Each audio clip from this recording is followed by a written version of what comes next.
So I want to start with Patrick and I kind of connected, and we'll introduce yourself in a second. But we had thought about maybe we'll help do a webinar about how therapists and clinicians can better advertise themselves and promote themselves and make online profiles and things like that.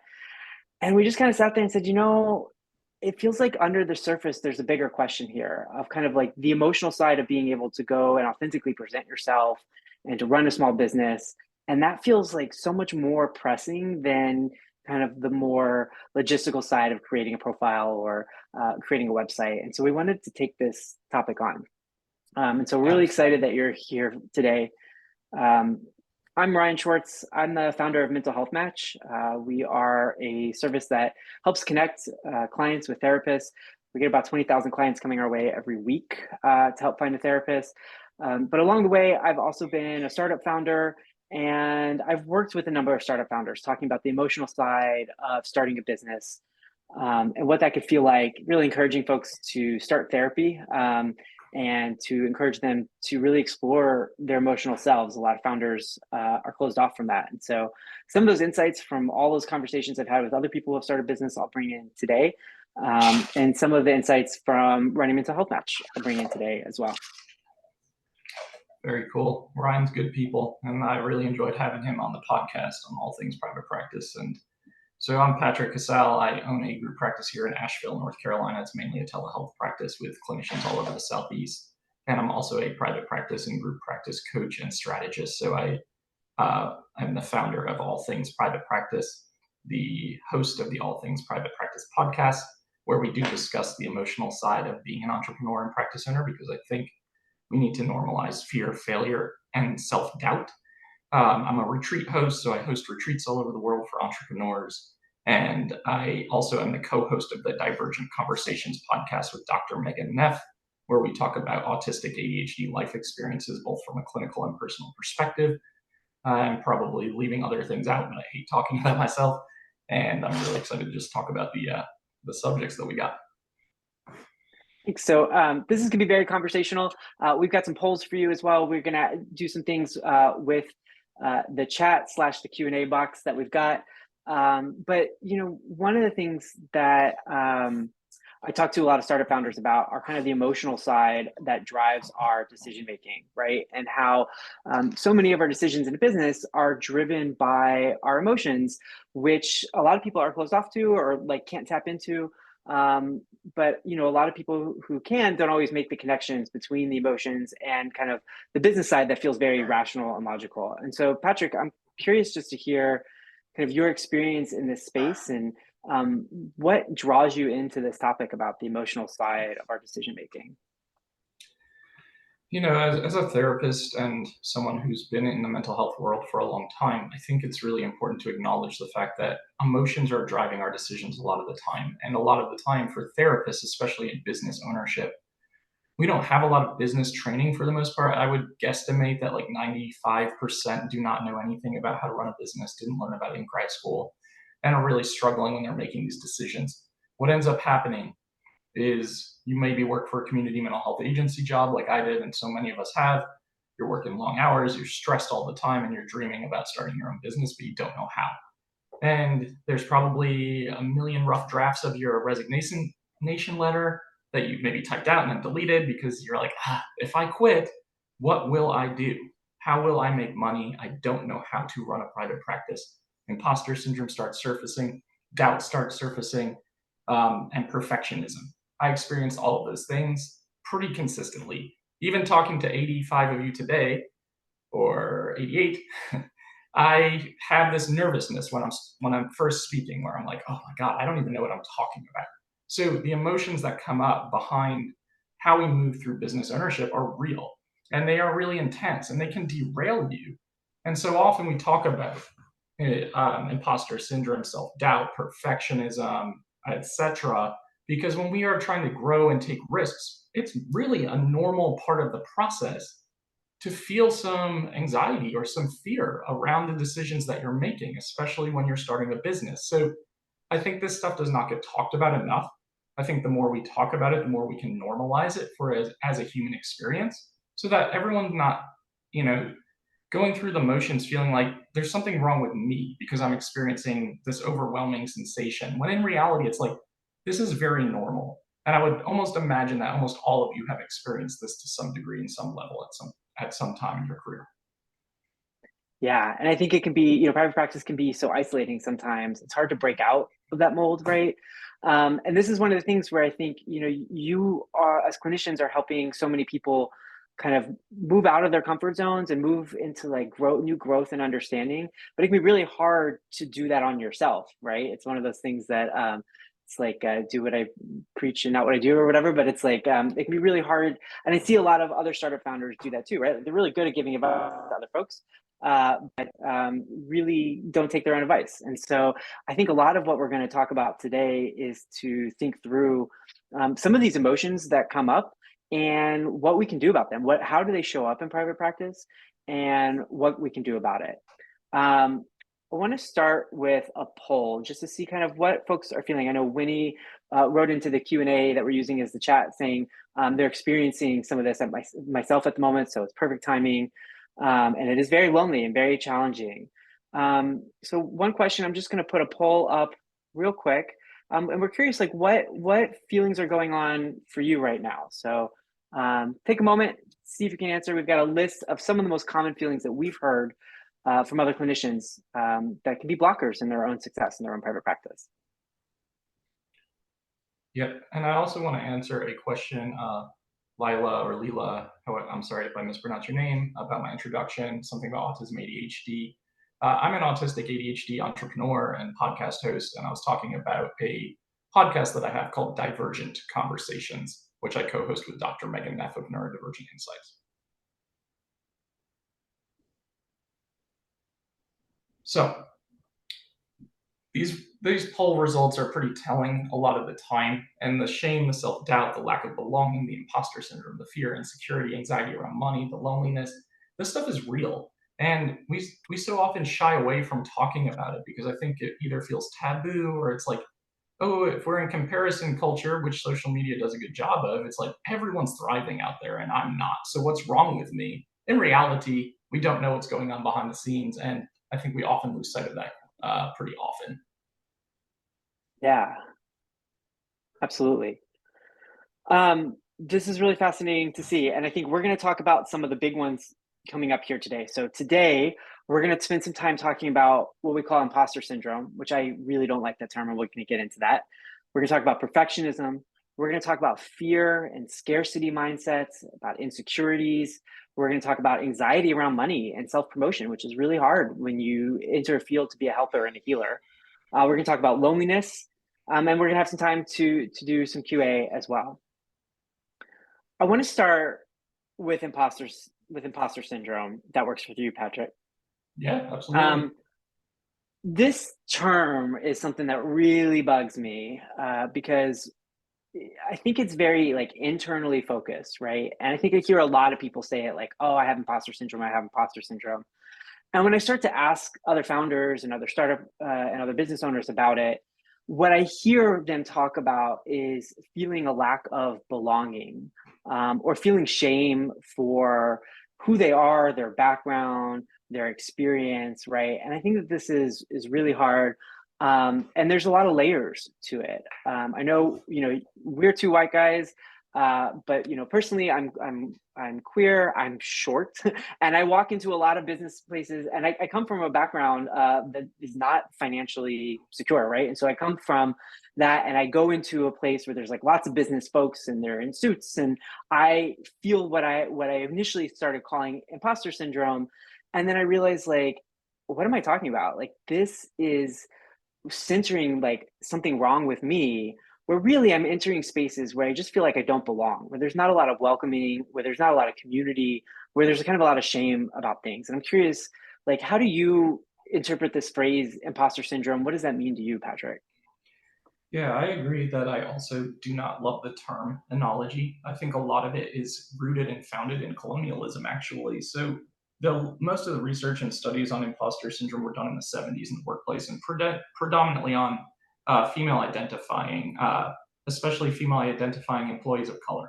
And it makes so much sense why, if you if there's generations of trauma and racism and systemic injustice, why you would walk into a room and say, like, I don't feel like I belong here.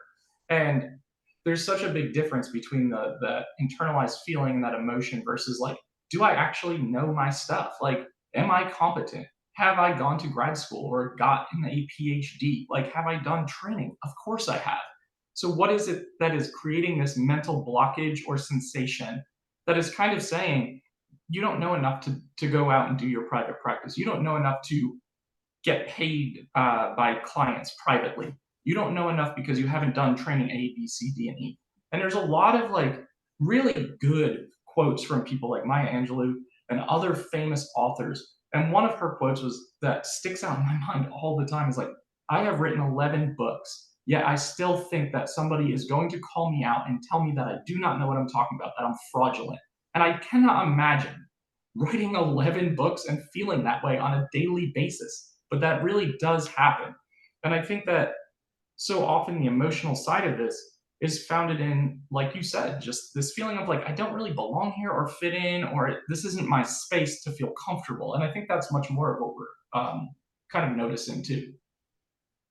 Yeah, and there's like a comparison element to it too, right? Like there's always somebody that within this framework of imposter syndrome, the idea that like you're comparing yourself to somebody else that's out there, or even just like somebody else that is in your imagination. Absolutely. I mean, comparison traps are big um, problem areas that we all fall into, right? So it can be like, okay, I started my private practice and I made a social media post, but nobody liked it. How come everyone else likes everyone else's comments or posts that they make? Or I can't start a private practice because someone else already does that in my area. That happens a lot, and that's a big blockage. So I can speak from personal experience where I started all things private practice almost 3 years ago. And I had put off starting this business of helping helpers create their businesses for so long, even though I was doing it in Asheville for free. And people were saying, you should do this for a living. And I kept thinking, there's someone else here that lives in Asheville who has a really big audience who does this. So why would anybody hire me? And that was my own version of that imposter syndrome surfacing of saying, like, this is my own insecurity about putting myself out there because putting yourself out there is vulnerable. And there's real fear in that too. Yeah. I'm curious to hear like how else that shows up when you are coaching folks and starting their private practice. Where else are you seeing this idea of comparison, of kind of shame, of feeling like you don't belong or you're not owning that expertise that you actually have? Yeah. So I see it a lot and I can say this verbatim how many times therapists have said, why would anyone hire me if I don't do EMDR therapy? That happens all the time. Another thing that happens is you might have a poor clinical interaction within your practice, and all of a sudden your mindset says, I'm the worst therapist of all time. I don't know what I'm doing. This client's never going to come back to me. Like you start to spiral. Um, there's a lot of imposter syndrome or feelings of shame and insecurity that happen when maybe you feel like the client who's calling you for a consult isn't a good fit. And there's so many times where it's like, if I refer this person out, your thought pattern starts to say, nobody will ever call me again. If I refer this client out, I'm not going to get any phone calls. If the phone doesn't ring tomorrow, like I'm never going to get a call again. So there are all these ways that this starts to surface and show up, and it can really create this self-destructive pattern too. Yeah, we see it all the time at Mental Health Match. When we encourage, like one of the ways we encourage folks to connect with clients is to kind of niche around a subject area. But we get lots of therapists saying like, oh, you know what? Like, I'm not an expert in that. Like, yes, I've been seeing clients for that for 5 years and probably done hundreds and hundreds of hours talking about this, but I'm just not an expert. So I don't feel like I can claim that niche or talk to myself in that way.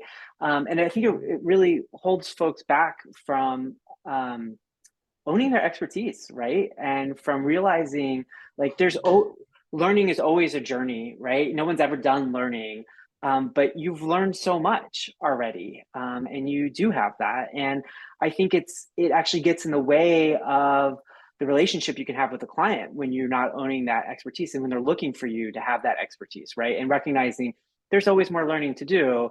And certainly we don't want to say we do something that we have zero experience in, but to own that you actually do have a lot of experience and you do know what you're talking about.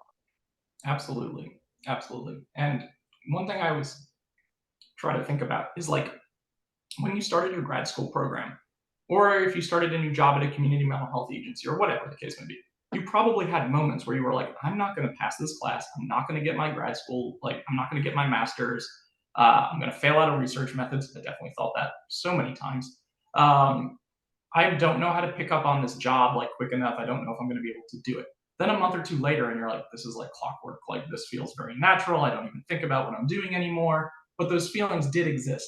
So I always encourage people to create like a bank, a Google Doc, some sort of app on your phone to track the things that you have accomplished that you have felt were really challenging at some point in time, or you didn't think you were going to get through, or the things that you're really proud of. So when that imposter syndrome starts rearing its head and it starts to get the harsh inner criticism starts to really surface, I really do believe there's a lot of linkage to attachment trauma and imposter syndrome because we live in a society for the most part that glorifies results and performance and doing more and achievement. So if we're always learning that the next achievement is a kind of a sense of my self-worth or a way that I kind of show up in the world and prove my value, what happens when we stumble? What happens when we make mistakes? What happens when we fail? We start to shut down. We start to experience shamefulness. We start to really become more reclusive and we start to go inwards because we don't often talk about the normalization of fear and failure. That's so powerful. I think we all have some unlearning to do on those notes, just based off where we are in the world and how we're raised. And I love this idea too of actually keeping a bank or writing down your accomplishments. I think so. We always focus on the negative. There's just a tendency to focus on what's missing rather than what we've accomplished. I'm curious. Are there any other strategies that you would recommend for identifying these ideas of kind of not belonging or doubting your own expertise or imposter syndrome when they come up and then actually doing something to tame it? I know in my own therapy experiences, like therapists have also recommended kind of like taking these like voices of blame or shame that we hear inside and kind of giving them a name and a voice and actually like naming that and remembering like you are living in my head rent free and it doesn't have to be there. Would you recommend something like that? Are there other strategies that you recommend as well? Yeah, so I love that you just named that because I talk about that a lot. Playfulness is really important because if we're talking about attachment wounds and childhood wounding, right? And these things are pretty deeply rooted. When imposter syndrome comes up, ask yourself whose voice is that in my head? Like who's showing up right now? Give it a funny name, give it a funny voice, give it but really in reality, playfulness and movement are so important. So when you start to feel those things come over you, it's important to step away. Like if you're getting down this rabbit hole on social media and you're experiencing like massive imposter syndrome in comparison mindset, put the phone away, go for a walk, get out into nature, go be playful. Like really take back the power. One other thing that I love doing, and I've kind of coined the phrase doubt yourself, do it anyway. And I think that's really powerful because it's like when you put it out to the world, whether it be, hey, I'm going to start this new business, I have this new idea, I'm going to try this thing that feels risky, and you put it out in a supportive environment, and you're like, oh, the world is still spinning.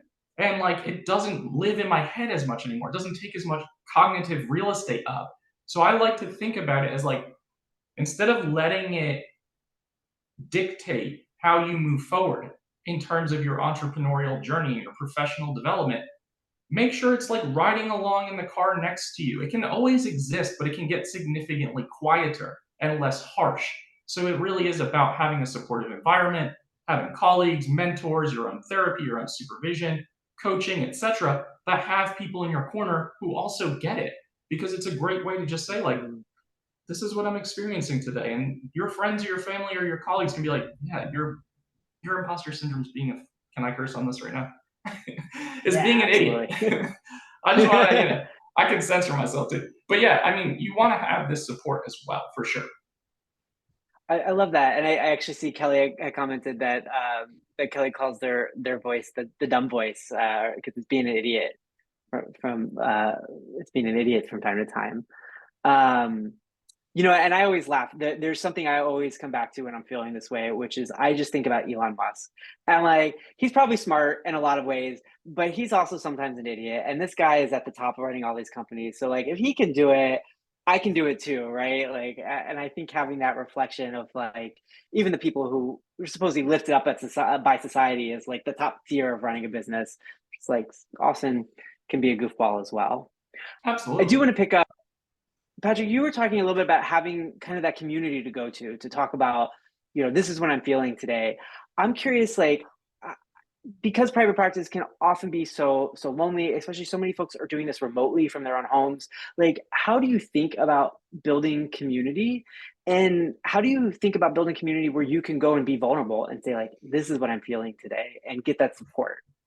Yeah, it's a great question, and it comes up all the time, and understandably so. So I think there's a multitude of ways to do this. If you're a virtual practitioner, there's probably a lot of days where you're just seeing clients and you don't talk to anybody else, and like by the end of the day, your brain is like, I don't even know what's happening, and you go home, and maybe your partner's at home, or you're a friend or a family member, and you can't even speak to them because your mind is just gone at that point in time. I've been there a million times, and it's challenging. So I think that it's really important to have a couple of scenarios here where you can either create or be a part of. I think if you feel like I really need community and I don't know where to find it, start a group, start a mastermind, start some sort of like small support group with a couple of people who are in a similar position or scenario. Everyone is looking for connection. We are humans, and that's what we are wired for and designed for. So I have a mastermind group with 5 other people who are podcast hosts, group practice owners, coaches, retreat hosts, etc. We're all doing similar things. That's a great environment for me to be like, hey, I'm experiencing this self doubt or this imposter syndrome or this perfectionism around this thing. We talk it through. Vice versa, they get the support from us as well. This is also why networking within your community is crucial. So if you are in practice ownership and you're like, I hate networking, it feels really sleazy, I don't want to do it, think of it much more as reciprocal relationship building, win-win relationship building, because you're looking for places that you can send clients when they are not a good fit for you and vice versa. And you are also supporting other people within the community. So I would recommend going into a local therapist Facebook group. If you don't have one, start one. And then just putting a little bit of yourself out there. And this is vulnerable, but saying, I'm new to practice, or I'm practicing in this area and I feel pretty alone, or I feel isolated. You're not going to be the only one who feels that way. I promise you that. Then I'll just say, if anyone wants to get coffee or Zoom coffee and connect over, the next couple of weeks, let me know. I promise you that you will get bombarded by people who are like, yes, please, I need that too. So there are lots of ways to do this. Then obviously supervision, case consultation, attending networking events in the community, attending other like therapeutic events going on. There's so many ways to connect to other practitioners and professionals who are in the same boat as you. And it's important to be around people who have a ton of stuff going on. So I think that's really helpful. I love that. I love the idea of starting something if it's not there. Obviously, the Facebook groups are always a source of connection. And something you said, it really stands out to me. This idea of like when we go into networking, thinking that we don't have anything to offer and we're just trying to get things from other people, that feels yucky. But to remember, like your own strengths in the situation, and that it is about a win-win connection. Like you are building a connection with another human, and everyone's got something to offer. I think that helps reframe it a little bit. It makes it feel a little bit more attainable for people to Absolutely. go and do some networking. One of the things that you had talked about, and I want to touch on. So, Anjanette has a comment here. It says, for me, it's the comparison and feeling of lack of mastery as a newer therapist. That many clients want or even demand concrete techniques, and I know there are effective ways to help them, but I just haven't learned everything yet. I feel that I'm decent, but not great, and I have to give myself time to learn. But I feel like I'm cheating clients in the meantime, and I want to focus in on therapists who are newer to their practice for a second. What have you seen pops up kind of emotionally, that this kind of doubt or this idea like there's so much to learn? What do you find helps kind of reframe that or really helps newer therapists in their practice? Yeah, it's a great question. I appreciate you asking it too, because I know there's vulnerability in putting that out there too. So that's kind of the lesson in itself.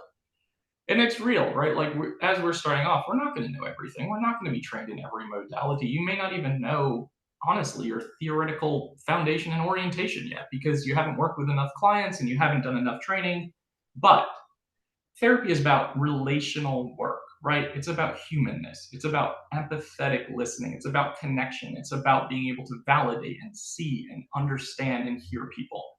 Foundationally, I think we always need to go back to basics. I always think about Carl Rogers and person centered therapy.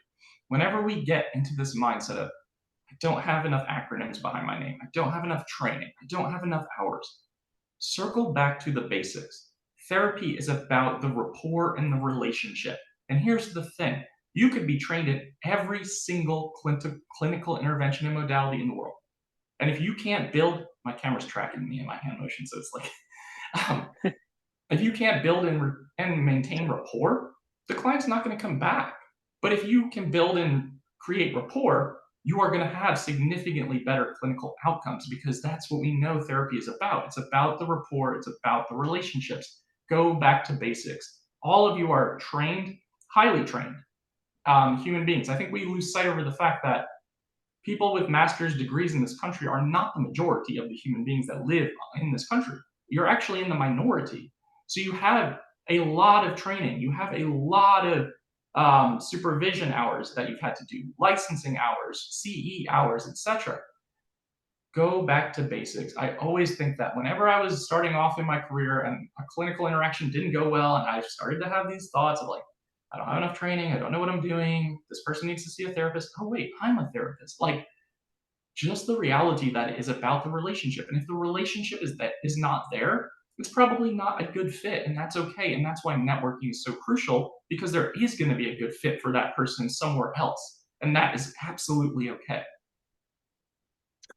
Yeah, I love that. I love that reminder so much. And I know, when we do research with clients for Mental Health Match, folks who have not been to therapy before, they're very confused by all of the acronyms and the names, and they'll say things like, "I think I want a psychologist because like maybe they have more training." And then when we sit down with people who have been to therapy before, they're like, 9 times out of 10, they're like, "None of that matters." I often hear, my best therapist was an intern. It's like it is about the relationship, and we know that. Like people, we learn that, and we know it rationally, but it feels so hard to internalize that when there's that self doubt in the way, thinking like, "Oh, I should be studying more or should have more experience." But to remember, like, don't let that get in the way of that relationship that you're building. Absolutely. I think that's so smart and that's so insightful. And also like therapy, we're seeing the world of therapy shift and in a good way, where we are becoming more authentic, we're becoming less like robotic, head nodding sounding boards. We're allowed to show our personality, to use identity first language, like share a little bit about what you've struggled with. And also to whoever asked that question, if you're willing to be humble in the therapy session and say, I don't know the answer to that, but I'll try to find it for you. That goes a long way. That goes a lot longer than trying to fake it till you make it. So I would much rather have a humble therapist who's like, I don't know the answer to that, but I'll try to help you find some resources. Like that would help 9 times out of 10. It's so humanizing, right? And I think that's so important. And Christine reminds folks too, like we forget that there's common factors across all the orientations. And so even though there's always something more to learn, to go back to that core of what's common and what is building that alliance and that relationship. And I think that's so important. I'm Absolutely. curious just to talk a little bit about perfectionism, right? I know we've kind of touched around it a little bit, but I find that this comes up a lot too, especially like when we see folks trying to advertise or create a website or a mental health match profile or something like that. It's like they don't want to do it until it's absolutely perfect and there's wordsmithing and there's always something to change or their photo doesn't look right. And so they're not ready to put themselves out in the world. I'm curious, like, is that something that you often see from the people that you're working with start practices and how do you approach it? Yeah, we see it all the time. I mean, I've been guilty of that when I started out as well. It turns into like analysis paralysis, right? Like, hey, I have to demo 30 different medical record systems before I can choose one. When in reality, you should just demo one or two and just pick one, and then you will figure it out as you go.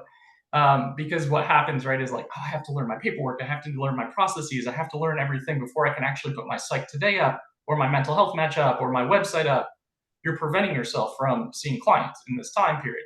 And I am a firm believer of like building the plane as you fly it, so to speak, of imperfect action. Like we will never have anything perfect, but people cannot find you if your profile is not published. People cannot find you if your website's not published and live. You can always go in and edit and revise. My website, when I first started, was so bad. My therapy directory pages were exactly what I tell people not to do, but people could still find them. If they came across them, they could still call me. So we have to get comfortable with the uncomfortable of like making mistakes, right? And ultimately saying, I'm just going to make some decisions. If there's all these Facebook groups out there and all these resources and all these podcasts, and they're all saying like, hey, here's the research, like here's our free startup guide, here's the thing I've created for you. Use it. Like use the resources that are available. You don't have to reinvent the wheel. So it's hard for me to watch sometimes when I will see some folks who are just like, I can't get started because I cannot pick a phone system. And I'm like, y'all, pick a phone system. Like that we don't need to put ourselves through this type of agony because we get into like that perfectionism mode and nothing will ever be perfect. Like everything I've done that I've created has always been based on like just putting the idea out there and then building around it, opposed to the opposite. Because what we convince ourselves is like, it has to be perfect before I can do the thing. And in reality, it will never be perfect. So that thing will never get done if we're in that mindset. Yeah, I think that's so helpful in startups and with other businesses that I've talked to. There's kind of this like 80-20 rule, which is the idea that like you can get 80% of the way there in 20% of the work. And you can spend the rest of the 80% of the work just getting like optimizing little things. And Yeah, I really take that to heart because I am and was a perfectionist as well. And so it really held me back of like, oh, it's not perfect yet. It's not perfect yet. And obviously there's places where like this doesn't apply, right? Like don't do 20% of a training and then say you've done it. sure. Or they, especially when there's human lives that matter. But I think, when you're talking about phone systems or you're talking about your profile or your website, the idea of like, okay, I've spent 20% of the time and I'm 80% of the way there. Do I really want to spend 4 times the amount of time just to like keep tweaking it? Because that can be an endless process. Absolutely. And think about it this way. If you choose a EHR, let's just use therapy notes, for example, you choose therapy notes and you keep saying to yourself, like, I can't launch my practice until I know everything about therapy notes, which I hear people say all the time. What ends up happening is you never launch the practice. But if you get the client call and the inquiry, you figure out how to use therapy notes pretty damn quickly. And you figure it out on the fly. And you make some mistakes along the way, and that's reality. But ultimately, I think about like an example of when you probably first tried to start riding a bike, you probably fell down. And like you were okay, you dusted yourself off, you got back up, you did it again, and then it got more comfortable. It's the same thing. It's just like being able to get comfortable with the vulnerability and knowing that, like, as human beings, we are not perfect beings, and we know this. And rationally, we know this. As therapists, we would tell our clients this all the time. It's just about practicing what we preach and taking that advice too. Mm, I love it. Megan's got a question here, and it gets into a topic that I think is super important, which is kind of fear, insecurity, scarcity mindsets of like, um, am I going to make it? Right. And so Megan asks in QA, and just a reminder for folks, please join in the conversation in the QA section. Feel free to add comments. We want to hear how these things are coming up for you. We want to hear your tips and techniques for dealing with them. But Megan says, I just started in private practice after leaving a very toxic clinic job of many years. And I'm very anxious about the lack of referrals. I've been marketing myself, but have not gotten a one referral in a month. I'm so worried that I made a huge mistake and I feel like I shouldn't have taken the risk. I'm trying to manage my fear, but my emotions have been very high since I left my job a week ago. Any advice is helpful. And I feel like this is something that we hear a lot. Like folks who are just starting out, they're just starting to build their caseload, they're just starting to network, and it's scary because their livelihoods are on the line and they're worried that it's not going to progress and it's not going to meet the security that they need. So Patrick, when you have folks that you coach that are dealing with this, how do you approach topics like that? Yeah, so Megan, thanks for sharing that, first of all. I mean, I was there too. I left my very toxic agency job after putting a 90-day notice in and being replaced in 2 days. And I had about 15 clients built up when I left. I felt very confident, and then 10 of them like either moved out of state, stopped coming to therapy, whatever. The phone stopped ringing for several months, and I was like, okay, what the hell did I just do to myself? But it's really common. And I want to really normalize the fact that business ownership and small business startup takes time. And I think we have this misconception a lot of the time of like, I've got a mental health matchup and maybe a website and no one's calling. It does take time for you to establish a reputation. It does take time for your website to develop good SEO. It does take time to ensure that you are getting comfortable like being out in the community. So things I always recommend, make sure you have a Google My Business page. It's free. Like it's how you get indexed and searched for on Google. A lot of therapists just do not have them. Make sure you are really figuring out who you like to work with. I think niching down is really important. When I started, networking was my job. I was not getting paid for it, but I was meeting with so many therapists in the Asheville area. People will joke about this now, but they'll say, you met every therapist in Asheville when you started. And the reality was I probably overdid it, but those are the things that pay off in the long term. You're not going to see a short term investment in networking, right? Like someone's probably not going to send you a client that day. But because you're going out there, you're associating your face and your name with your business, you're telling people, like, hey, this is who I am, this is who I work with, it really does pay off. You can join sites like OpenPath if you want to offer a few sliding scale spots just to get the momentum going, but stick with it. I mean, it's really common at first, especially if you don't have a good marketing strategy in place. If you don't have good content on your website in place, I would revisit like, where am I putting my information? Is it just on Mental Health Match? Am I on other directories? What's my website look like? What's my networking look like? There's so many things that we can do. And also thinking about the fact that in your communities, like introduce yourself in the local Facebook communities and just again, similar to the networking conversation, just put yourself out there. And instead of saying, my name's Patrick and I work with client A, B, C, D, and E, I take insurance A, B, C, D, and E, send me clients, say, hey, this is who I am, this is who I work with, I'd love to connect and just learn more about you. Make it about them, don't make it about you. And I think that will go a long way. Yeah, yeah. I really appreciate that too. I mean, there's something in it that there is like long-term thinking that goes into it, right? It's very easy to focus on just like this week or this month, noting that like starting your practice is going to be a journey, right? And there's some work to do. And I think what I thought was really helpful, what you said, Patrick, is to think about like if you're not filling your caseload the way you want, maybe like an open path or some kind of like reduced scale so that you're filling it, a reduced rate so that you're kind of starting to fill your practice. I think that's really interesting because what I also see that I don't think is helpful is this idea that I just have to take any client that comes to me, even if I know that they're not a right fit, we're not a good fit. I actually don't feel comfortable with them, but I have to take them, right? And do you see that a lot when you're coaching folks? This kind of idea, like I just have to take anything that comes my Majorly. way. Yeah. I mean, when panic marketing sets in, and I don't want to use the word Panic. scarcity mindset, though it gets thrown around a lot for that mentality. And I've been there too. Like, yeah, I definitely took clients I didn't probably weren't a good fit. I took clients at fees that I didn't want to really accept.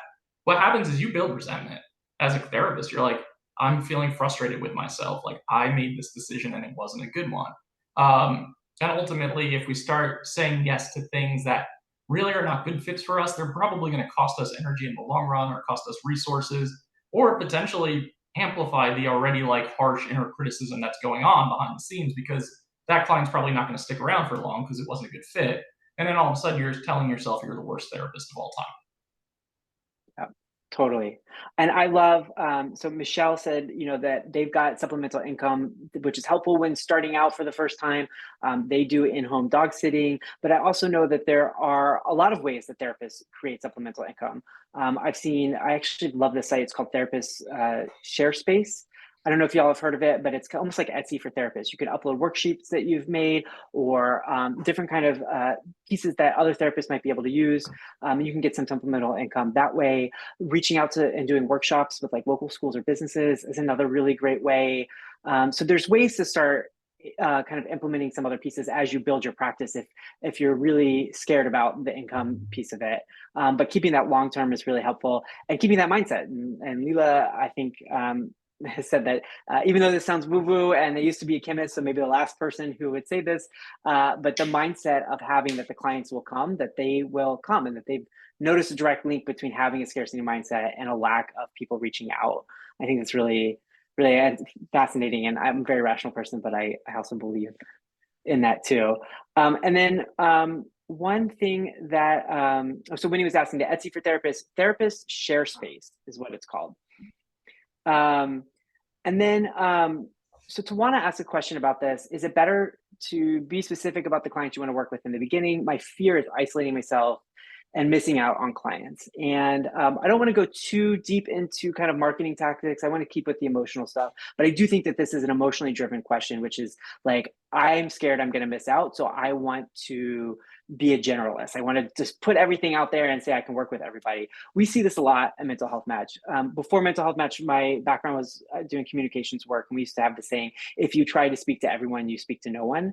And we see this a lot. Like when we sit down and watch people use Mental Health Match, they will come to these profiles that have like 60 different specialties listed. I see Absolutely. clients ages 0 to 90, Right. dealing with anything under the sun. And nobody's attracted to that. They're like, oh, well, that's not me. Like, I don't see myself reflected. And so we always encourage folks, just start with a niche. You're not putting it in concrete. You can start it, you can always change it.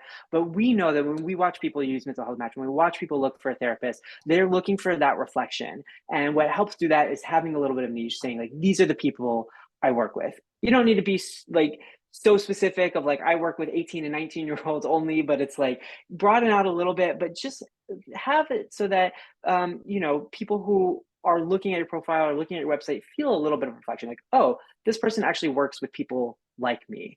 And I'm happy to chat more. Twan, if you want to email, we can talk more about these marketing tactics. But I do think it is really important that we don't try to go for everybody at once, and then nobody sees himself reflected, and then you just kind of spiral down into this feeling that like you're not going to make it. I want to know, Holly did say that they signed up for Open Path, and the slots that they have for sliding scale folks filled within a week. We also know this on Mental Health Match. When you drop your prices down, you do reach a lot of folks. The market opens up, right? You get more clients coming your way. I just want to piggyback on that. I'm not going to go down that rabbit hole either because it's a topic I could talk about all day. Niching down content creation. You can't be the Applebee's of therapy, y'all. I mean, you hear me say it on my podcast all the time. Like, you can't do it all and you can't do it all well. And if you're marketing to everyone, you're marketing to no one. That's really the reality here. So, my podcast has so many episodes about this. I think you and I talked about it on the episode that we recorded that's coming out soon. So, Tawana, if you're not already listening to my podcast, check out All Things Private Practice Podcast. I think the last episode I did with Anna Rose Walker about creating content creation and profiles and niching down will probably be really helpful for you. So there's one other big topic that I want to talk about with you, Patrick, and I think this is a really hard one for a lot of folks, and it's anxiety around money and self-promotion and feeling like I entered this field to help people. So why would I charge them more? Or this idea that like I should be charging as least as possible, right? And I talk to a lot of therapists who struggle with this, and personally, the way I feel, like I do feel it's important to make therapy accessible. I love when therapists have a couple of sliding scale spots available, or do some pro bono work, but let's get into the heart of this. Like, how does this show up for the people that you work with? This kind of hesitation to want to charge for their expertise. This could also be a whole conversation. So, hold on a second. Let me just make sure my wife must have just got home because my dog's barking his head off. Okay, so money stuff, right? And again, circling back to a couple of things that we've already hit on, like you probably in grad school didn't learn anything about business. Probably didn't talk about money at all. If you did, grad school typically like says private practice is more like taboo. It's not something that you should do. It's more risky, and we kind of have the narrative culturally within the therapist world that we didn't get into this field to get rich, we didn't get into the field to make money, etc. Yes and no, right? Like, we cannot subsidize everyone else's therapy and keep the lights on for ourselves. We can't subsidize everyone else's therapy and pay our own bills and take care of our own needs, because we all know, like we say this all the time, you can't pour from empty cups. But therapists and self-care don't always go hand in hand, and helpers in general. It's not just therapists, it's most people in helping professions. But in reality, y'all have so much training and expertise and grad school hours and potentially PhD hours and student loan debt and expenses and costs of living. Like, you have to also be okay with creating a system and situation where you can pay yourself, because that is why the intense rate of burnout in this profession, and is a mass exodus of this profession because burnout is so high and our jobs are so hard. But you can make money and you can help people simultaneously. And like you said, Ryan, you can have some pro bono slots, you can have some sliding scale spots, you can have some pay what you can spots, whatever feels aligned with your value system. But would I have a caseload of 30? No, of course not, because I can't afford to pay my bills and do that at the same time. And I will tell you, as you are making money in your business, you can start putting money into the community in ways that you were not able to imagine when you started this career path. So for me, I mean, if y'all have seen my work, if you know that I host retreats and coaching programs, et cetera, et cetera, et cetera, they're high ticket items a lot of the time. A lot of that money goes back into the community to causes that I care about, to donate to centers that I want to donate to, because I don't have the time, but I can donate the resources. There are so many ways to create accessibility aside from one on one 60-minute increments of time. That could be a podcast, that could be worksheets, that could be your social media content, that could be a workbook that you create. There are so many ways that people can access the way that you can support them, and you can still continuously get paid. So I know that there's also a lot of anxiety about cancellation policies. I've seen a couple of questions in the chat already. And that's a hard one for people, right? But again, just the realization that as a solo practitioner, you only have X amount of hours in your week, and you only have X amount of hours where you can see clients. And that is really challenging to get behind at first. But the more you kind of get comfortable with the language in your paperwork and your informed consent and your cancellation policies, and the more you talk about it transparently with your clients, the more easily it is to kind of navigate as you go, opposed to I have this policy and I don't know if I should charge this client who just canceled on me 10 minutes before our session and has done that for 5 weeks in a row. That's where resentment and regret and frustration builds up too internally. So I just want to caution you all with that as well. And I've seen like nuance in cancellation policies, which I really loved hearing when I talked to a clinician about this, who said, they try to offer sliding scale spots, but they have this cancellation policy, and there's some nuance into it, which is like, oh, if you are taking the bus to get here and your bus doesn't show up, I'm not going to charge you for that. But like, if you're driving your car here and you just forget or just decide you don't want to come, I am going to charge you for that. And so, Yep, like, recognizing that there's ways to infuse your values into these policies while also setting boundaries with your clients that help protect you for the long run. And I think, Patrick, what you were talking about, which is like, if you don't do this, the chances are you're going to burn out and you are not going to be around to help people, which is why you entered the field in the first place. Yeah. absolutely. And I own a group practice here. We have 20 therapists who work in the practice, and we're not monsters about the cancellation policy. Like you said, your dog gets sick and you have to go to the emergency vet. You have COVID. Things happen. Life happens. But there are policies in place for consistent late cancellations because again, our clinicians need to get paid for the hours that they put in, and you can't pay them if the money's not coming in. And ultimately, you can't pay yourself. You can't take a vacation. You can't step away from your job if you're not reinvesting into yourself as well. And I know there's a lot to unpack there. There's money narratives, there's cultural narratives, there's all sorts of generational stuff that comes up when we start talking about money. And it really is important to get comfortable talking about numbers and talking about money. And this is even in rate setting. I see so many people when they ask for rate setting advice, say just go on psych today and look at what everyone else is doing. It's no, figure out how many weeks a year you want to work and how many hours a week you want to work and what you need to make. That's how you set your fees. It's not about what everyone else is doing. It's really about what do I need to pay my bills and what do I need to do in order to create the lifestyle that I want to live. So many of us recreate our agency job environments within our practices, and then it's really, really hard to get out of. The same agencies that we left for being toxic. Yes, exactly. And I know we got a couple minutes left, but I want to open this up, which is just like, I'm so curious, when you say thinking about kind of unlearning some of these generational money mindsets, are there any tips or processes or resources that you could recommend to start or deepen that unlearning? Yeah, I think there's lots of ways to do this, whether it be with coaching in the industry, in your own therapy processes. again, if you have like a mastermind group or a support group like that, bounce ideas off of it, talk about this stuff openly, ask friends and colleagues for advice. But ultimately, what we want to do, right? There's a lot of resources out there. Like Tiffany McLean has her like whole, hey, Tiffany, like lean in, make bank, fun with fees, calculator stuff. So you can go that route. I have plenty of podcast episodes on money stuff. And also, more importantly, on the mindset behind the money. So we have a lot of folks on who come on and talk about how they create accessibility while also making money doing things within the field. I do speaking engagements, I host retreats, my podcast is monetized. There are lots of ways for you as therapists to monetize your skills. Your skills are very applicable in so many different ways, and it does not have to look like traditional 60-minute increments of time. So I just think it's really important to acknowledge that there is a lot of support out there. I think that there are a lot of free resources out there, podcasts, social media people or accounts to follow. Like there's a lot going into this. Yeah. For me, I had a gambling addiction for 10 years. I talk about it openly all the time. Money was very triggering for me. I grew up in poverty. Like I talk about my upbringing, I talk about my experiences. And you have to work through this stuff. There's a lot of trauma associated with the money narrative.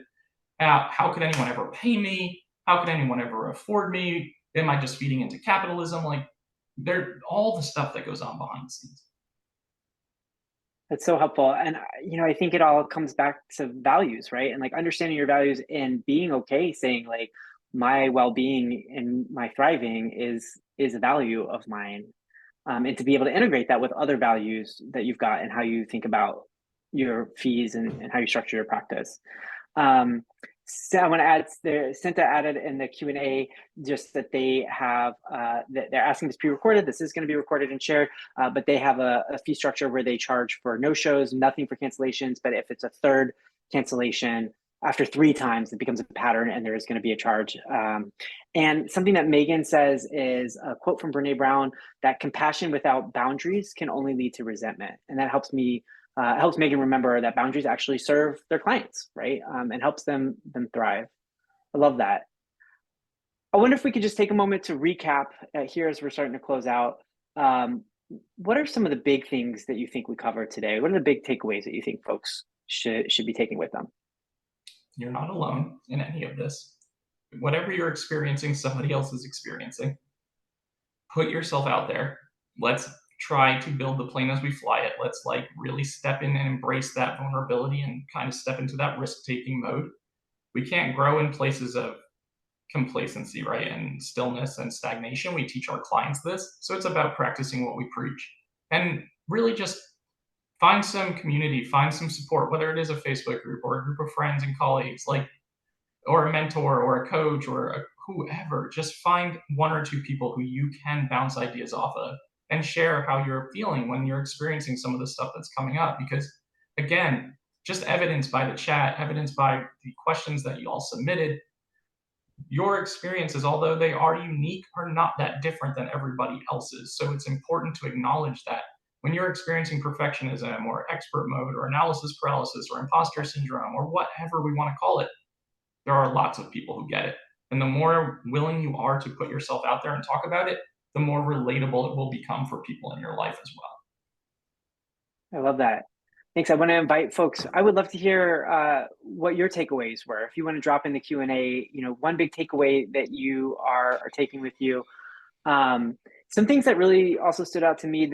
I agree. This idea of community. If you've got your checklist of starting a private practice and building community isn't on it, let's put it there, right? And I think also this idea of coming back to remembering that therapy is about the relationship you build. It's not about the letters after your name or the expertise that you can drop. It is about the relationship you have with the client and really centering yourself on that. When you're feeling that kind of imposter syndrome or that you don't have that level of expertise that other people, you're starting to compare yourself. Elba says, remembering that they're not alone, the reassurance in that, building a community, looking for groups to network with. Holly says, I love the idea that my well-being, my thriving are also values of mine, embracing that piece of it. And, remembering that you have those that ability to do that. You have that ability to say that you are in it to help, but you're also in it because this is a career that you have chosen and that you want to thrive as well. To remember that, like, if we don't do these things, if we don't put those boundaries in place, if we don't look out for ourselves, we're not going to last long in this field because there's the rates of burnout are so high. It is such a demanding job. And then, sometimes I talk to clinicians who've got these caseloads 30, 40, even though they're charging very low, I can just see it. Like they're going to burn out so fast. And we want you to stay in this field. We want you to continue helping people. And the way to do that is that you've got to protect yourself in the process, right? Absolutely. Um, yeah. Amy also adds that feels like I'm only surrounded by extremely successful therapists. So it's created a lot of anxiety and fear in my situation, right? That comparison piece of it. It's really easy to compare and really hard to like see our own values. That bank that you talked about, Patrick, of actually just keeping a list and writing down of all of your accomplishments to remind yourself, because we're really bad at that as humans, remembering all of our successes. I loved that takeaway. Being building the plane as you fly it, being willing to be imperfect and vulnerable, valuing yourself in the service you charge by charging, or the services that you provide by charging an appropriate rate, and just reminding that this is going to be a long journey to build a practice, but you can do it, and there's lots of resources out there to help you. Patrick, any closing thoughts? No, I just appreciate people being willing enough to share, because I think that's where a lot of this growth happens and takes place. So just even by putting something in the Q&A, you already took a big step in that direction. It's important to continue that and to just continue doing that in safe spaces where you can get support. I don't want to shamelessly self-promote anything, but I do have a big online summit coming up in about a month that is free, 32 speakers, all about doubt yourself, do it anyway. So I will send it to all of you as well. Yep. So Patrick, how do people find you? So, okay, you can go on Instagram and follow me at All Things Private Practice. You can join the All Things Private Practice Facebook group. You can listen to the All Things Private Practice podcast. If you want to come to one of my retreats, we do have openings in Ireland and Asheville coming up that are MBCC CE events. That's all on my website, allthingspractice.com.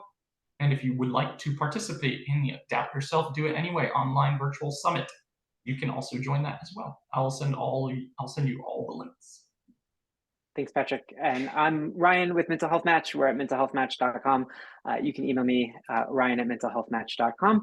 And when we send out the recording to everybody who registered, we'll drop in some of the guides that we've developed for marketing purposes along the years of like how to create a good profile, how to create a good website, things that we've learned along the way.